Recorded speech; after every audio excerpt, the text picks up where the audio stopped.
Don't know how long this session will last because partly because Jody is not here. And as a result, she usually brings in the practical fun stuff. So what I want to do is kind of walk through a little something with you and see if there are any questions. And I'd like to begin with sharing my screen and showing you this particular quote.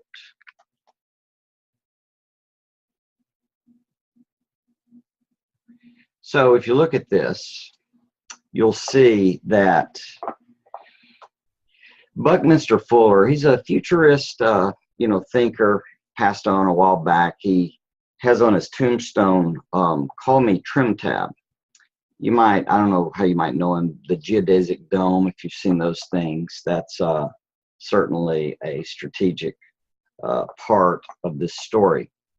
But Bucky Fuller, in calling me Trim Tab, what he's talking about is a trim tab is a little bitty, like rudder on a ship. They use it on airplanes, others. And basically this little trim tab, you turn it, it creates a pressure differential so you can turn the whole rudder of a huge tanker. And so as a result, it works pretty well. It can turn the whole boat without having to have a lot of gearing that goes into it. So what I want to do in this brief little message conversation with you is I want to share with you this idea, and that is about defensiveness with kids. But I'm quoting Bucky because here's what he says. If you want to teach people a new way of thinking, don't bother trying to teach them. Instead, give them a tool, the use of which will lead to new ways of thinking. And that's what I'm interested in doing today. I just want to give you a tool as we talk about such things as defensiveness. So let's think about defensiveness just for a moment. When people are defensive, what's going on? Your kids, I'm especially concerned with, your teens, your young teens can get this, well, anybody can get this way. But defensiveness is largely when we're defending ourselves. And I've got to confess, I'm not 100% cured on this issue. I can get defensive just like anyone else. And what I want you to appreciate is you can too, and your spouse and your family and your siblings and people working at the grocery store. Everybody can get defensive. And the reason we get defensive is strictly because we think there's danger. And the danger comes because there's a threat in play. And what I want to do is try to help you understand and appreciate how to talk with someone without threatening them. So what happens with our kids? We'll be interacting with them, and then we'll say some largely unproductive things like, are you stupid? Are you an idiot? Are you a dodo? So that's an attack on them as a person. We can also do it, are you smarting off to me? Now, those are at least questions, which are good. But usually if you'll watch something like Dr. Phil or something, you'll see people talking in really over-the-top language, like, don't smart off to me, don't act that way, do this thing, do that. Well, that's what kicks it in for all of us. That's where the problem is. So what I want to do is share with you a really simple way to deal with it. By the way, I have this horrible fear that I did not set this up right because I don't see any participants. And if that's the case, then I've misdirected people to this site, have the wrong code or the wrong something in there. And I'll get that fixed. Nonetheless, you'll see this on replay, so it can be useful. It just won't have a lot of interaction to it. So if you want to teach people, you want to give them a new tool. And that's what I want to share with you. I want to share with you a new tool. And so what I'm going to challenge you to do is talk to your children in an entirely different way than you're used to. And it's similar to something they've done in counseling where they call it talking to the center of the room. So you might say, when you do this, I feel that. When you yell at me, I feel like you aren't listening anymore. And that gives a person the chance to say, well, I am listening, but I'm just so frustrated or whatever else. That's not bad, but it's not going to be as good as this tool. So here's our tool. And this is what I want you to go practice. So it's going to have 1 and it's going to have 2. And the way this tool works is, in particular, it is designed to invite you to engage and interact in such a way that you are giving light to the situation. You're shining light on the moment. And in order to shine light on the moment, what you need to do is get someone to pay attention to what they're doing. So you've had this before, I have too, where we might have our fingernails, somebody that might chew their fingernails. And you can point out to them, you're chewing your fingernails. Is that what do you notice that? Or I've known we've had people pick eyebrows before. We all have these little idiosyncratic weird things we do. I remember when I first shifted in school from the public school to a private school. In the private school, we had to wear, ties and certain pants, gray, navy, or khakis. You could wear a sweater, only a certain appropriate blue sweater, certain school tie. There are a couple of versions of it. The girls had skirts and pantsuit, but it was all set up. And this was a sure enough college preparatory school in the South. It had started back in around 1960, 61. It really predated a lot of the racial conflicts that came up strong in the South in the mid-70s especially. So this was about getting you ready for academics. And for different reasons, Dad decided to shift us over to work on our academics. And part of what has produced my understanding has been taking Latin in that school and going through a process of more of a classical education. So as that education began to work with me, it began to change things. Well, I remember when I shifted in the middle of 8th grade, and I was standing. I really can't stand properly, but I had like one foot to the side, like a ballet stand, nervous. I was up in front of the group, and I was standing that way. And a friend of mine named Jana pointed that out to me. She said, but she didn't say anything as indirect as, are you sure you want that? She said it very straight up. She said, don't ever stand like that again. So however I was standing looked awkward and odd. Well, I didn't know I was doing that. And it was nice to know. I don't think that I've stood that way ever again. So it's that kind of thing that we're trying to give someone light. We're trying to give them insight, or what you really want to call objectivity. You want them to look at themselves objectively as an object, like as a third bystander, a third person. And in doing that, then they can make a choice out of what to do. And so it works like this. The first part is bringing in observation, right? So, let's see if I can type this up for you, observation. And in observation, we're going to ask this question. It's going to go like this. You seem to, and then we're going to fill in the blank, right? This could be anything. An observation is you're making a guess. And I want you to know that you need to be guessing, because you could be wrong. You seem to be something. You seem to be upset. You seem to be, what are ones that I've used recently in some of my coaching? You seem to be wanting to stubbornly stick to your view. You seem to be wanting to create a conflict. You seem to be wanting to argue. You seem to be wanting to ruin the weekend. You seem to be wanting to, we can do it with kids, delay your homeschool. You seem to be wanting to delay homeschool. Or let's say you seem to be wanting to do your homeschool work all day long. You seem to be wanting not to go play. Any of those things like that, you're guessing, but you seem to, and that's not an attack. It's not your doing. It's admitting from your position, right? It looks this way. Very, very powerful. From there, it moves to this. It's an invitation for them to confirm or change. And it goes like that. This is that what you want. So that's the whole tool. There's nothing to it.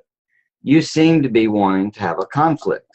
You know, you seem to be wanting to fight. You seem to be wanting to stay depressed. Is that what you want? I can't tell you in my coaching and interaction with people how, when I have the presence of mind to do this, it changes, transforms the conversation. It can also be in a good direction too. You know, it could be you seem to want to have a quiet night at home, say your spouse. Is that what you want? And they might say, oh, yes. You know, you're not making this up. You're trying to guess a little bit based on what's going on. This is actually you seeking to understand before you disagree or before you seek to be understood. So there's the idea. It's just these two parts, this little tool. You seem to this. Is that what you want? So we might take an example. I'll just stick with the kids, and that is, I can imagine us in situations have done something similar to this and be able to say, you seem to want to go home early from, could be the party or could be SeaWorld, or, you know, we live down this way in San Antonio or Fiesta, Texas or something. You seem to be wanting to go home early. Is that what you want? Now that has a little more of a parental thread in it, which I would argue is part of your right and privilege. Don't miss out on that. We're not trying to give up our authority and responsibility, but what I'm trying to invite you to do is engage your child in a less threatening, attacking way. Rather, it helps them to see what they're doing, and then they can confirm it. By the way, they may say yes, or they may say no. And then from there, you'll find out you can talk about something else. That's really all it takes. Now, it takes some practice, and in my experience, I've never been able to do anything perfect from the first try. No sporting thing, no communication thing, no anything. I don't even think, tying a tie took me a while, even though I got to do it every day in private school. So there is the tool. Not much to it, it seems, but it's a great little device that I think will help you tone down on the frustration, interaction, defensiveness. And again, just to stress what I was saying, people are defending themselves because they're threatened, and it's an understandable, appropriate thing to do.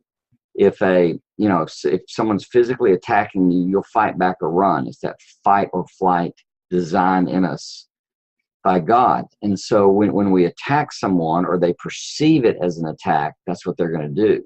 When you take these questions and make a guess, you seem to be this. Is that what you want? And let me stress that then they can be engaged in a way that's not being attacked. I will add to this a bit of the conversation that it's okay for them to know what you're doing. I think this is fine to tell the whole family, let's see if we can't interact this way so we can cut down on some of our fighting.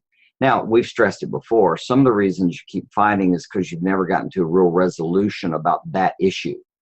So that's perhaps another bit of training.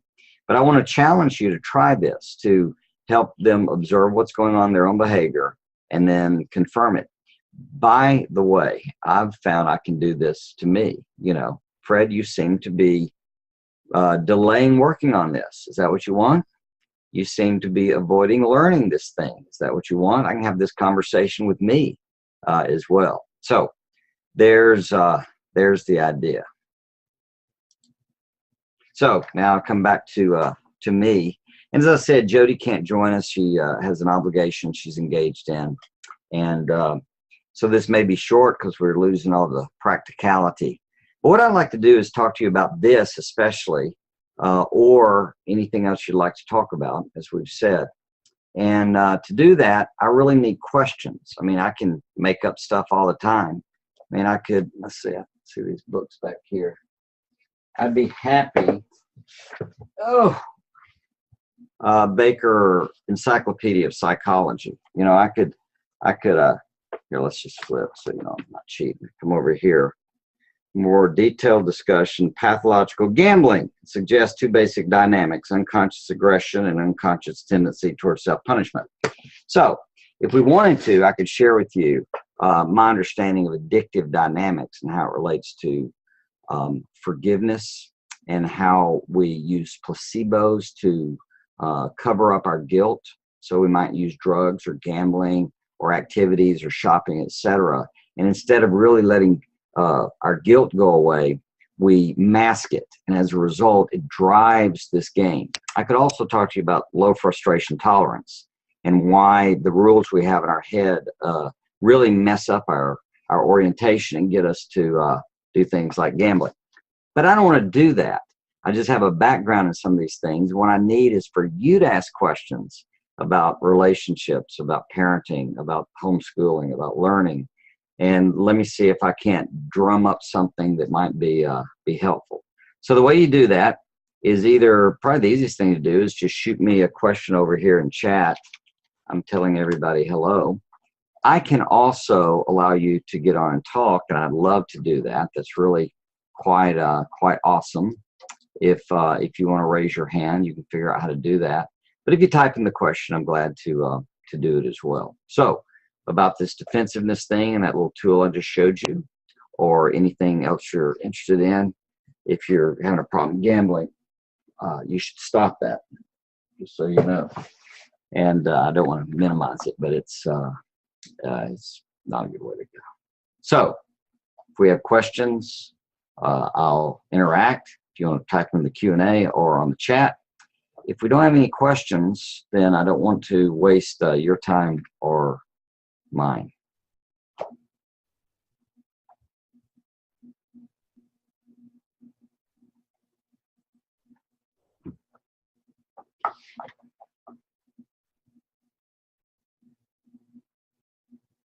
So what I'm hoping is somebody has something they've wrestled with, their kids, something they're challenged, time management thing, and I can help you think about it. In fact, let me try this now. You all seem to have your life together, so there are no questions that you think would benefit anybody else to have us discuss. Is that what you want?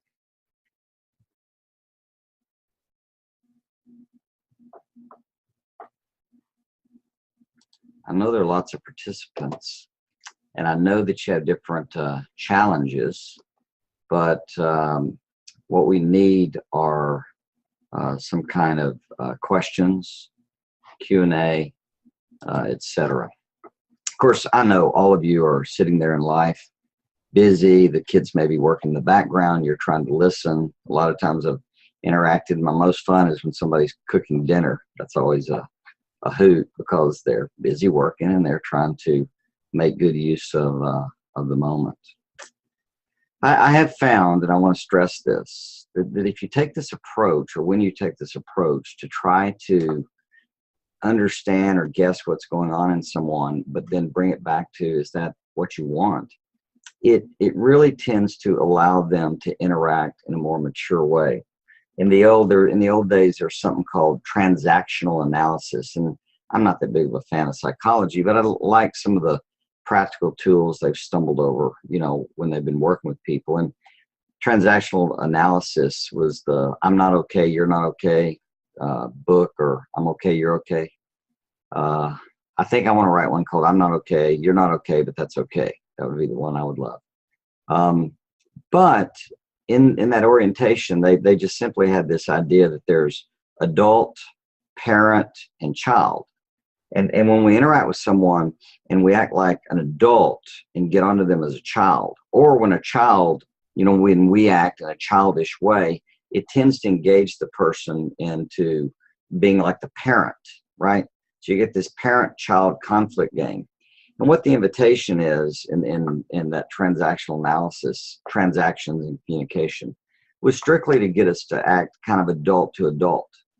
And with your kids, you'll find that's very powerful, especially as they grow. I think you can try to treat a 4-year-old as an adult, and it's a mistake. And you can treat a 15-year-old as a child, and it's a mistake. So what you want to do is try to engage that adult on adult orientation. And the best way that I've stumbled on for doing that is something in this direction, to try to invite them to understand very simply, you seem to be doing this. Is that what you want? And they can either confirm it or not. All right, I'm not getting any questions. So either the technology's messed up or you guys are all just doing great, and that's super. I'm utterly and totally thrilled for you. So I'll give it just a second more. And otherwise, I just want to remind you that this is the game right here. And you want to go practice this observation thing where you say, you seem to blah, blah, blah. And is that what you want? And then go from there in an interaction. And if people know about this, it's super. If they don't, it's fine too. You're just trying to communicate.